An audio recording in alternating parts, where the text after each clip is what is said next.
Life, the most beautiful outcome of natural evolution.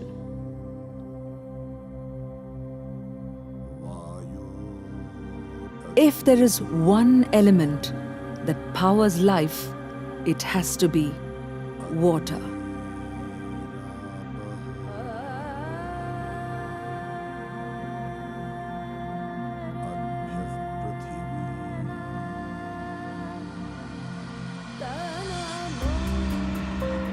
Humans, like all other life forms, depend on water.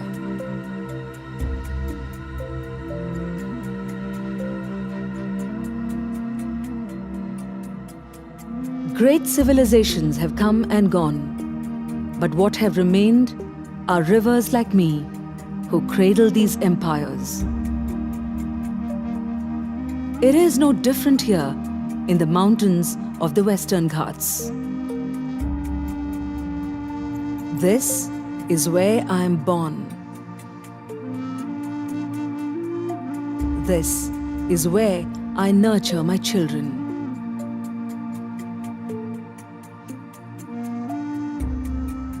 This is my land.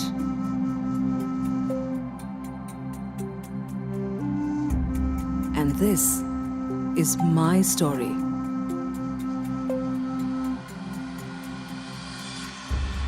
I am Aghanashini.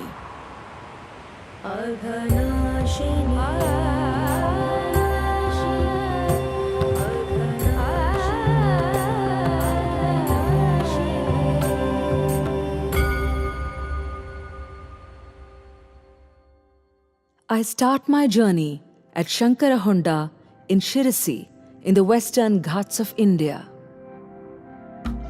I flow west through valleys and gorges before reaching the Arabian Sea.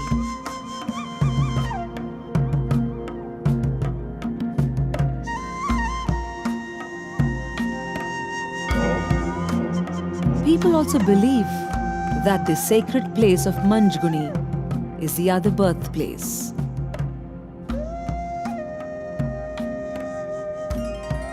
Through the eventful journey, I script some of the most unique and beautiful stories of human hardships and natural wonders, most unheard, some unseen. I feel fortunate when compared to my sisters Kali, Sharavati and Gangavali, who have either lost their natural course or lost their purity, or both. I still flow in the same natural course, and my water still flows pure. I have fostered this land for eons.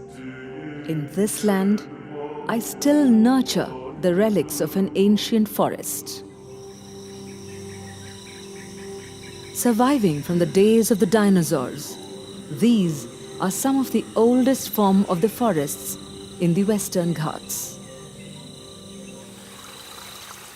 Myristica swamps, a swampy ecosystem dominated by trees of the Myristica family.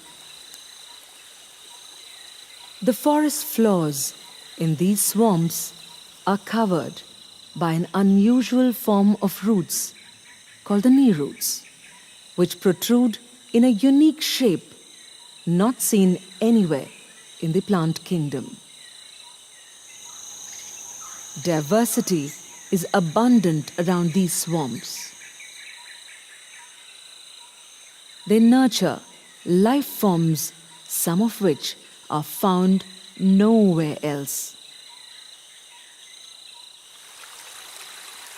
This ecosystem acts as a natural sponge, absorbing water during the monsoons and releasing it during the dry season. Once common in this region, the number of such swamps has decreased in recent times. I helplessly see them dying and the water getting diverted to farms. The very heart of this ecosystem is water, the same water which feeds me to gain flow and move on. I have been losing my forests to agriculture for over 10,000 years. But not all is lost. Religion has provided a solution to safeguard these ancient forests where others have failed. There are fascinating legends in the lore about these forests. The gods have been protecting these forests for long. These are the sacred groves. No tree has ever been felled here. The terracotta figures that are found here bear a striking similarity with the figurines of the Indus Valley. This was also home for black pepper and other spices which ancient Rome relished. Of all the sacred groves along my way, Babrulingeshwara is a very special one. This is a sacred grove of the mangrove forest.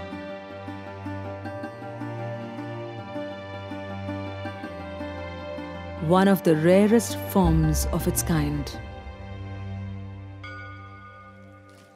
As the boatman ferries the priest every day, I feel content that my children still continue to worship nature, a culture that has been on through the millennia.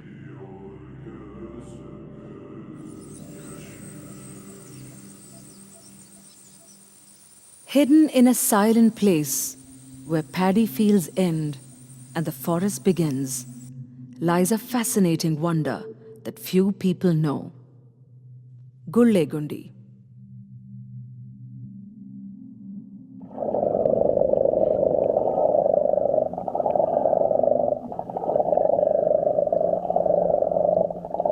The sources of these bubbles are one of my best kept secrets. The inhabitants of the stream are not bothered by these bubbles. I am constantly fed by such wonderful streams. These form my crucial nervous system.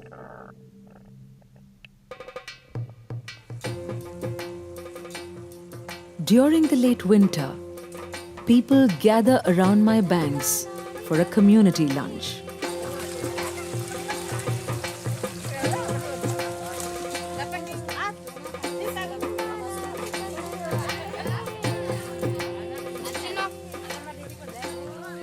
When the sun is hot, who doesn't like to play in water? I see this event as a way for them to connect with me, their mother. It helps me too to get an assurance that I have a place in their hearts. I feel happy that they have not forgotten me. How can they, when the very reason for their existence depends on me? My forests hold a rich diversity of animals and birds.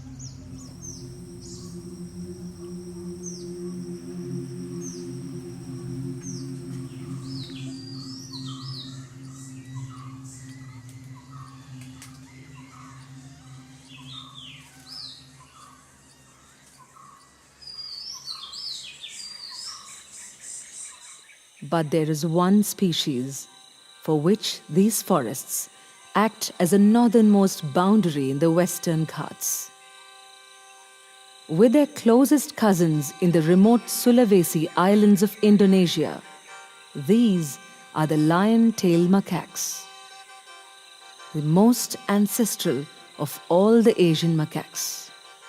Believed to be the direct descendants of the first macaque species to reach Asia about 5 million years ago, these primates were virtually unknown to science till the late 1960s.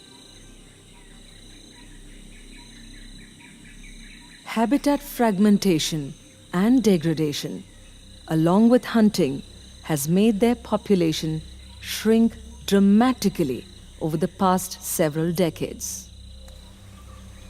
These forests have played a pivotal role in sustaining a healthy population of these primates.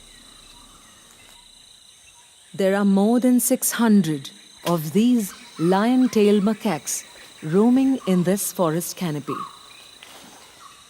Perhaps this is the largest group of these rare macaques on Earth.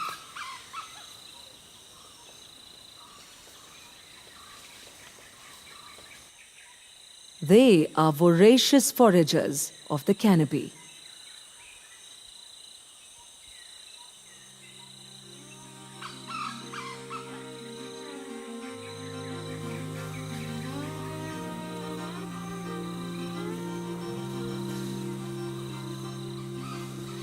And watching them eating honey is a rare privilege.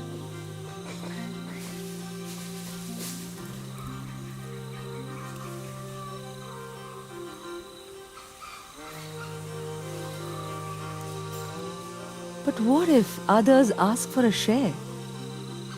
Make them a part of your menu.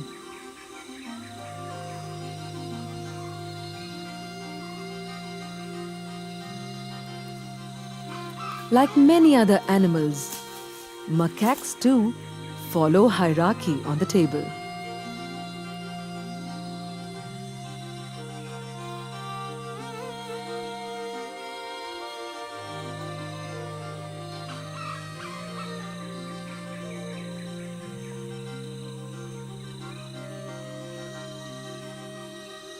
Young ones get their chance at the end, if anything remains.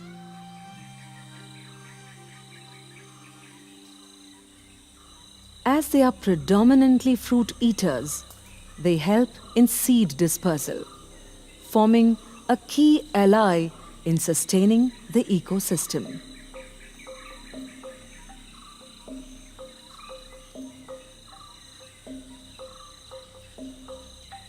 These are the farmers of my forest. With an exceptionally low birth rate, clubbed with habitat destruction, their future was once uncertain. However, under the guidance of prominent researchers and conservationists, my forest, along with the forest of my sister, Sharavati, has now been declared as the Aghanashini Lion-Tailed Macaque Conservation Reserve. A big win and a significant step towards safeguarding my empire.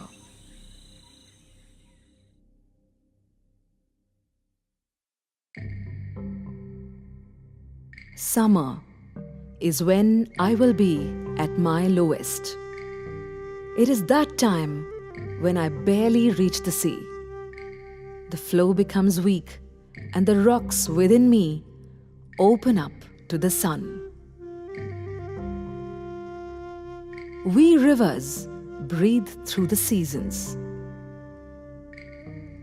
Summer is when I exhale. As I exhale completely, that is when the clouds arrive.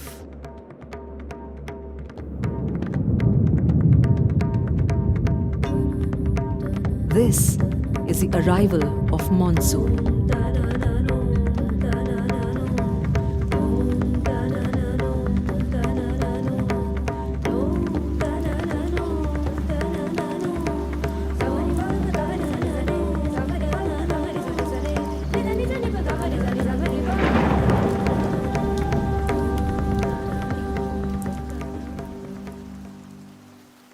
The transformation brings in new life and hope in my valley.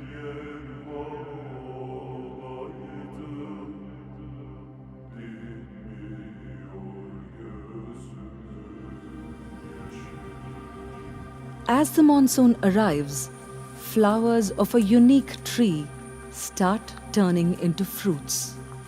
Locals call it uppage, that has a high economic value.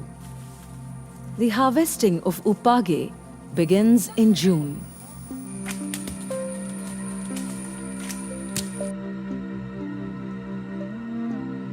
But it is not easy to collect them in pouring rain. Once collected from the forest, these fruits are cut and smoke dried before being sold as spices and medicine.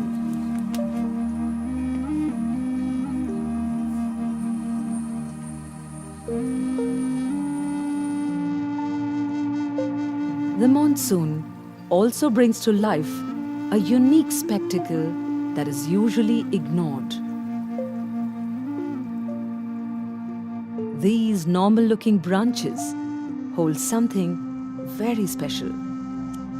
Something that comes to light at sundown.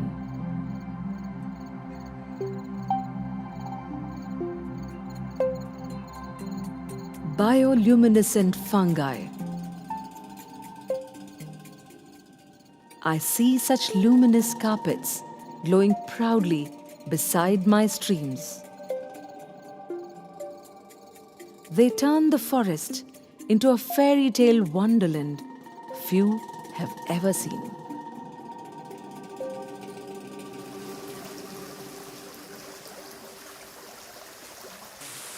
As the rain picks up, streams in my forest start becoming noisy.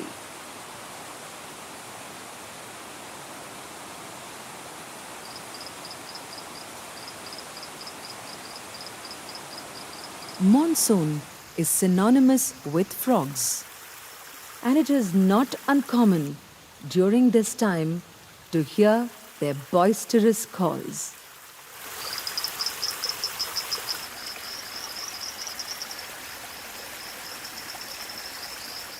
But there is a unique frog along these seasonal streams that does more than just calling out.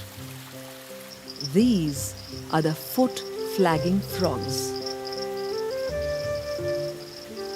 Living beside a noisy stream has made these frogs to improvise. Males of the foot-flagging frogs have developed a unique way of display to defend their territory and attract mates. This elaborate display doesn't guarantee peace, however. There are often fights to occupy a top spot, and the same move turns hostile towards the offender.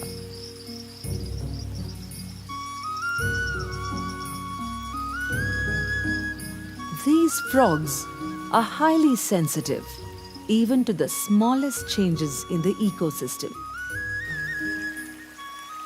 They depend on these streams as equally as I do.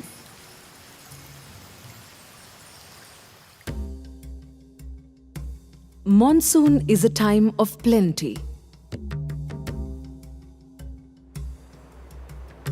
As my streams and tributaries carry the wash of organic material and soil, they turn the waters red.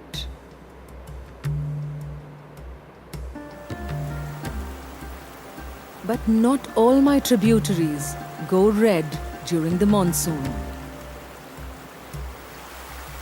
Bennehole never goes red even at the peak of the rainy season. Her flow is always clear.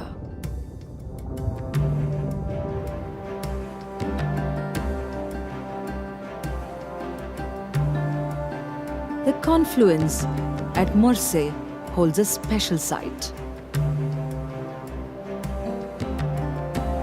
clear water and muddy water flow parallelly for hundreds of meters before they merge.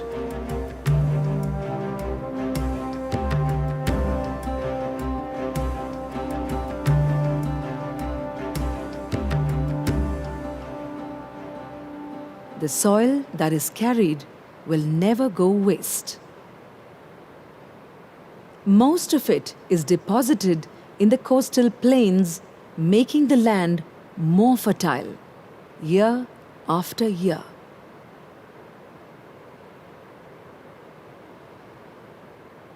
Large quantity of fresh water in monsoon brings down the salinity in these estuaries, which provides a perfect condition to grow a unique variety of rice, Kagga. Kagga is a salt-tolerant rice variety that has been growing here for over 3,500 years. The place where Kagga is cultivated is called Gajani. Soon after monsoon retreats, people go by boat to harvest the paddy.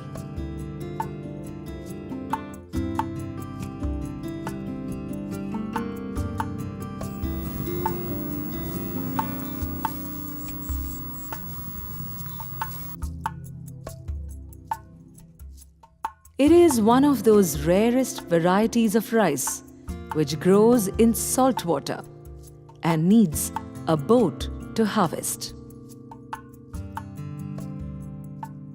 But in recent years, there has been a steep decline in the number of people growing Kagga. Prawn culture has replaced Kagga. Low demand, along with poor returns, have pushed it to the brink of extinction.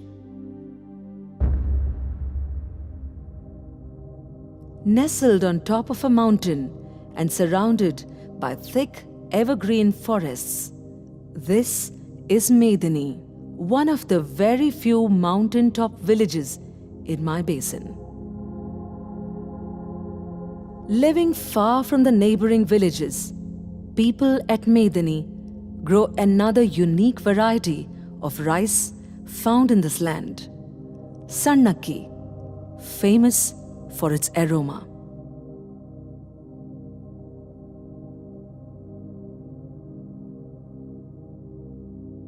Unlike Kagga, Sannakki enjoys some decent local demand.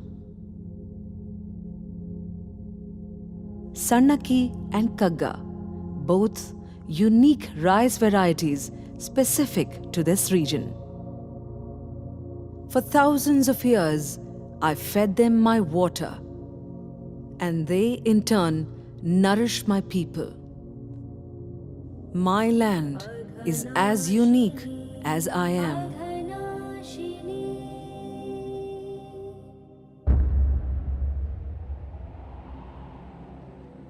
As monsoon retreats, I put on a special display.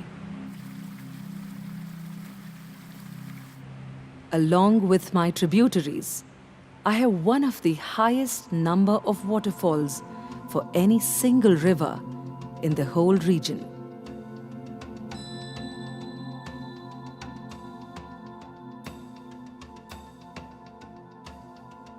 Of all, perhaps the most well-known is Unchalli.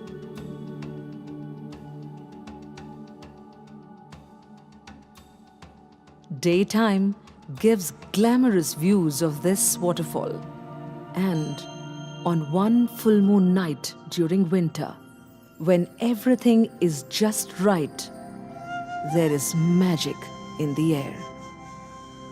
A magic that has remained unseen in all these years and happens at very few places on earth. This is when I reveal a moonbow, a rainbow that happens at night caused by the moonlight. This is the very first time I'm revealing it to the world.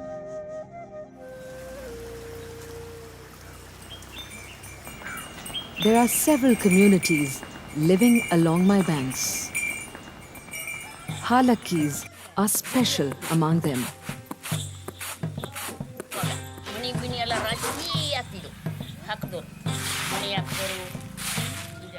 Come Holi, their unique tradition takes on a different hue.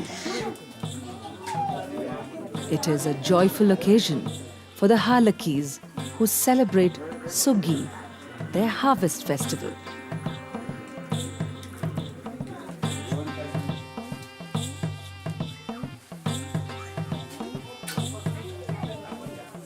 On Dashami, they start the Sugi with a puja at the village headman's house.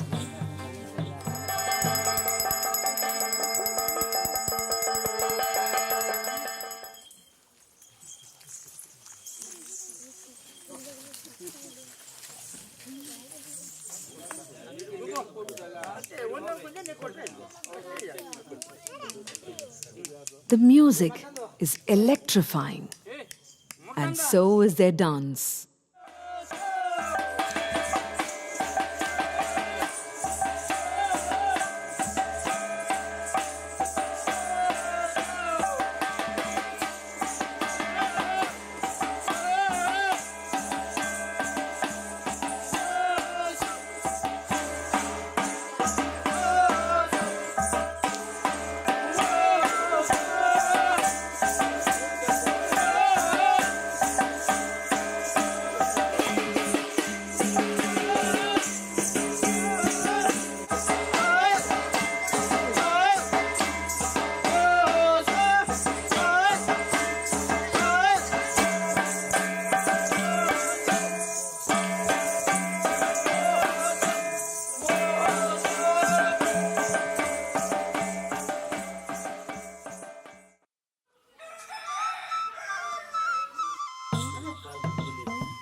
Next morning is makeup time.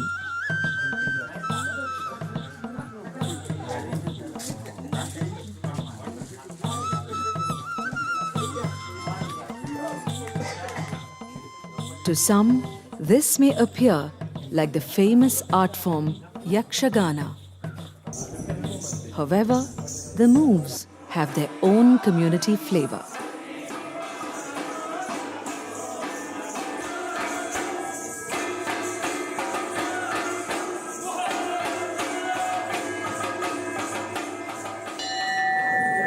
They begin their journey with a performance in front of the local deity.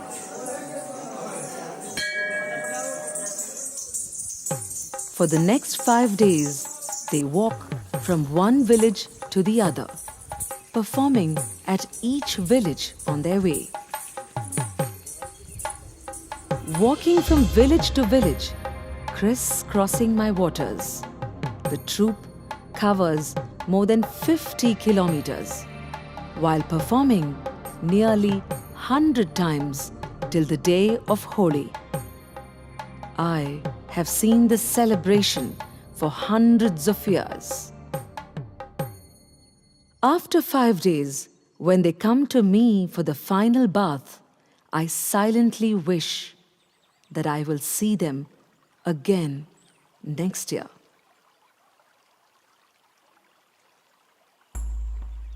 After watering the crops and farms on the coastal plain, the flow calms down, and the water slowly turns saline. Mangrove vegetation that grow in the saline water provide ample ecological services to the people. Their entangled roots not only reduce the erosion, but also provide a safe refuge for the young fish from predation. Mangroves are exceptionally good carbon sinks, and this coast is dotted with such habitats all along. Estuaries are among the highest productive ecosystems on Earth.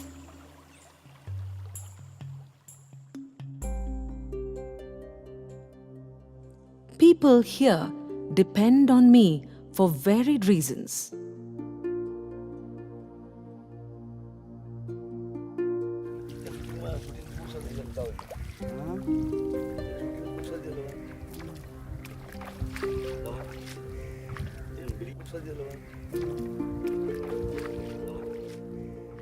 But there is one set of people who depend on me to harvest something that none of my other sisters offer.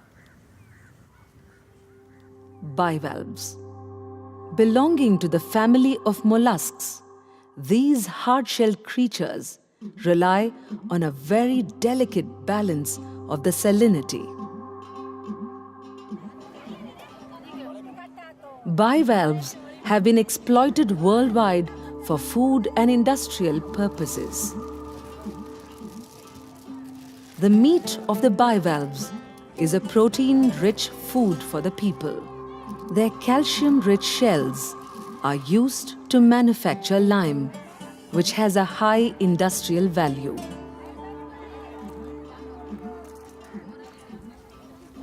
Low tide brings out the women to the mudflats to collect this precious commodity.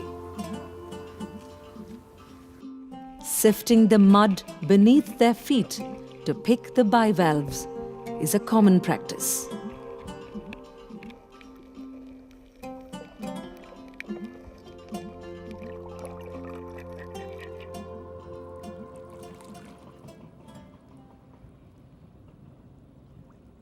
But some women go to an extraordinary length to collect bivalves from the riverbed. Diving each time for more than a minute, these women of Divgi collect the bivalve for up to 6 hours each day, and this for about 8 months in a year. They do it without any respiratory aid or safety apparatus.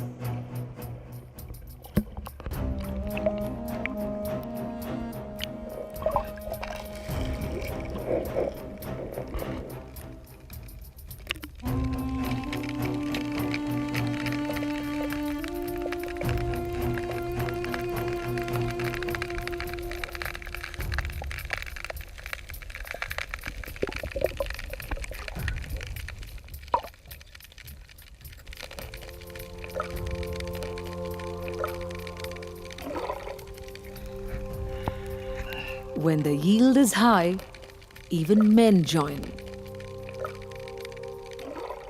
Once found in good numbers in Sharavati and Kali, bivalves have almost vanished from their estuaries due to the year-long release of dam water from upstream.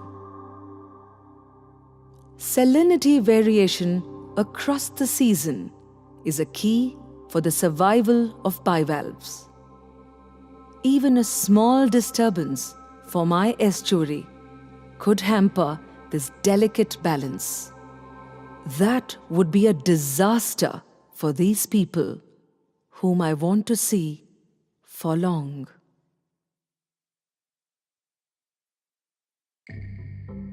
How have I survived, untamed, unpolluted, and undammed? It is not easy, and I have to acknowledge the effort of my people for that. Once my coastal plain was leased for industrial salt production, a plan which was soon abandoned. Then there was a plan to build a thermal power plant. There are also regular proposals to build a dam for generating electricity.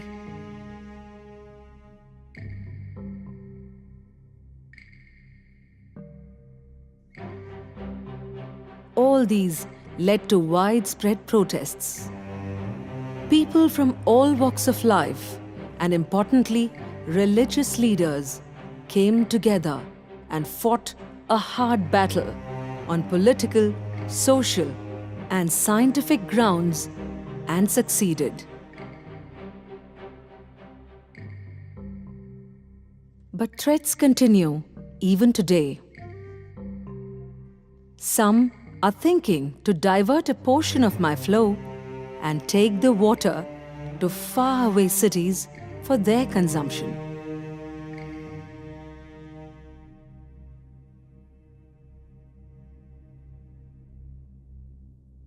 A huge commercial port is on the cards. If built, the entire population of bivalves will vanish forever, and my rich estuary would turn into a barren waterland.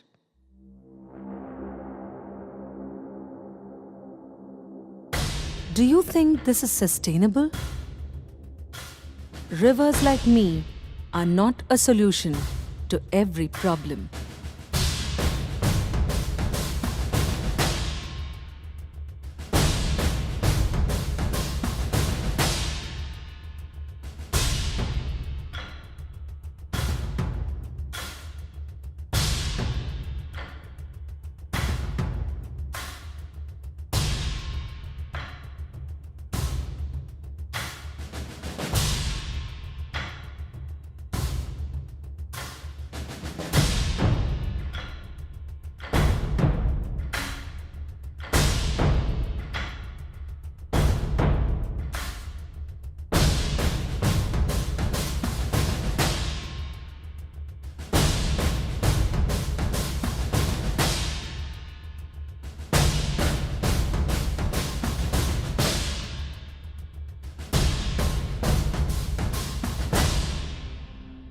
I am confident of the love you still carry for me in your hearts. Both you and I have overcome many obstacles together in the past and have shaped this landscape. Times are changing fast. My survival into the future remains uncertain.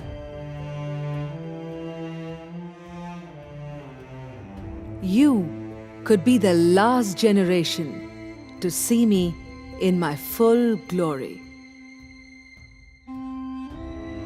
What will happen to all these wonders? Is there any hope?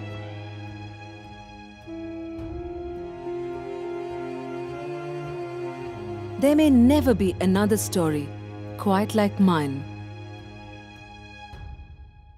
Can it become our story? Let me remain Aghanashini, the cleanser of sins.